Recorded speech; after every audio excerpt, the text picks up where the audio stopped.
In California, more than 170,000 people encounter homelessness on a daily basis. The U.S. state has the largest homeless population in the country.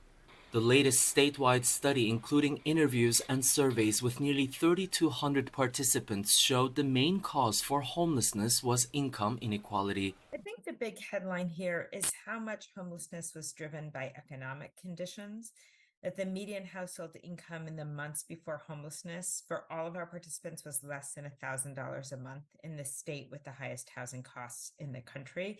Researchers point out for every 100 extremely low-income Californians, defined as making less than 30% of their area's median income, there are only 24 units of affordable housing available.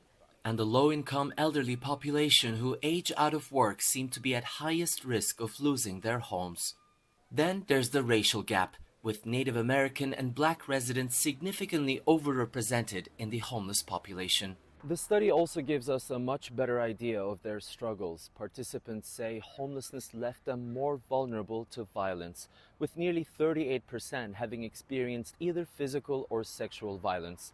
Nearly a third reported a jail stay during their homelessness, and finally, substance use was a common factor, with 1/3 reporting regular use of methamphetamines. Such circumstances can often lead to mental illnesses that further complicate the process of qualifying for permanent housing. As a result, experts underscore the importance of identifying and reaching vulnerable groups with support before they become homeless. What we learned in this study is people didn't have a lot of warning before they lost their housing. And so we need to make folks more aware of their own warning signs. And then we need to have help at the ready, because certainly keeping people from becoming homeless is going to be a more productive way than constantly trying to end homelessness amongst people who've experienced the terrible traumas of homelessness. And that's only possible by providing a lot more affordable housing options to the lowest income households in a state where the income gap has been widening by the year. It is Tianshan, CGTN, Los Angeles.